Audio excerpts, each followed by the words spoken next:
தூத்துக்குடி அந்த ஸ்டெர்லைட் ஆலையினுடைய போராட்டம் கிட்டத்தட்ட 100 நாட்கள் நடந்த அந்த போராட்டத்தில் 100வது நாள் அடையாள அணிவகுப்பாக அந்த ஆலையை மூட வேண்டும் என சொல்லி அந்த இருக்கக்கூடிய மக்கள் 100 நாளும் அந்த கூடாரத்துக்கு கீழே உட்கார்ந்து போராடி கொண்டிருந்த மக்கள் எல்லோரும் பேரணியாக சென்றபோது சிட்டுக்குருவிகளை சுட்டுக் கொள்வதை போல கொத்தாக அவர்களை சித்திரவதை செய்து சுட்டதை நாம் எப்போதும் மறந்துவிட்டோம். நண்பர்களே, ஸ்னோலின் என்ற ஒரு 16 வயதுக்கு +1 படிக்கக்கூடிய அவ தான் டெய்லியும் போராட்டத்தில் கலந்துக்குவா. அந்த கோஷம் போடுறது அவதான், அவன் போடுறதை கோஷத்தை வைத்துதான் எல்லோரும் போடுவாங்க.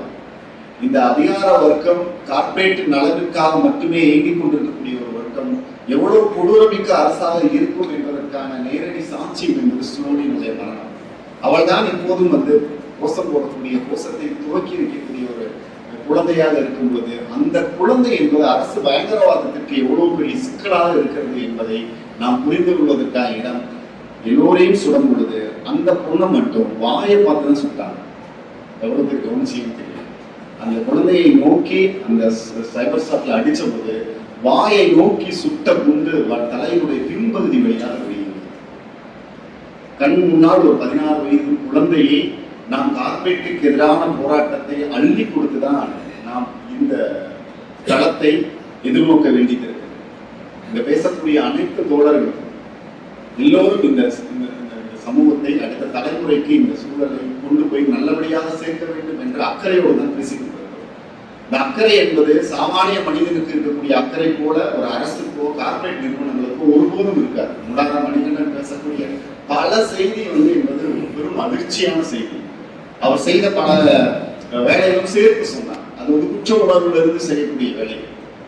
நாம் ஒரு சாமானிய இடத்தில் இருந்து செய்யக்கூடிய வேலை என்பது இன்னும் கூடுதலான சில பிரதிபலிப்புகளை சில விளைவுகளை உண்டாக்கும் என்று நம்புகிறோம். சில ஆண்டுகளுக்கு முன்பு அந்த முக்குருத்தி என்கிற இடத்துக்கு நாங்கள் போயிருந்தோம். நாங்கள் போகும்போது அந்த மழை காலம், அதனால அந்த முக்குருத்தி இந்த டேமுக்கு மேல ஒரு ஃபாரஸ்ட் உட் ஹவுஸ் இருக்கு, வெள்ளக்காரன் கட்டின ஒரு உட் ஹவுஸ் இருக்கு.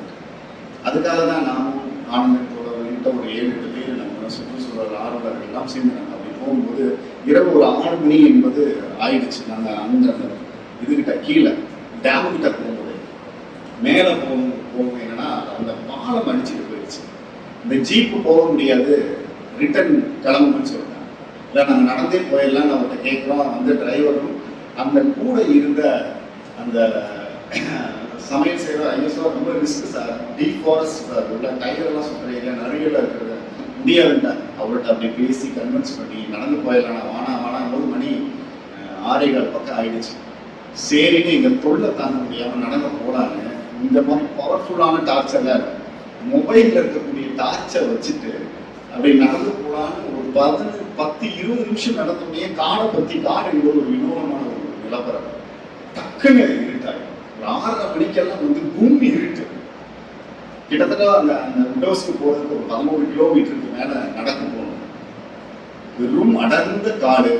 எந்த வெளிச்சம் பக்கத்தில் ஒரு 2 அடி 3 அடி என்ன நிற்கிறது கூட தெரியல. ஒத்தையடி பாதையில் அப்படியே நாங்கள் நடந்த அந்த வெளிச்சத்தில் நாங்கள் போனோம். திட்டிகிட்டே வராது, அந்த சமயக்காரர் திட்டிகிட்டே வராது. தேவையில்லாத வேலை சார், ரிஸ்க் சார், ஏன் சார் இப்படி பண்ணுறீங்க அப்படின்னு சுற்றிக்கிட்டே வராது. அந்த அடர்ந்த காற்றில் ஒரு 11 மணி அந்த 11 கிலோமீட்டர் நாங்கள் நடந்தே அங்கே போய் சேரும்போது கிட்டத்தட்ட ஒரு 9-10 மணி வரைக்கும் நெருக்கியாச்சு. நல்ல காடு.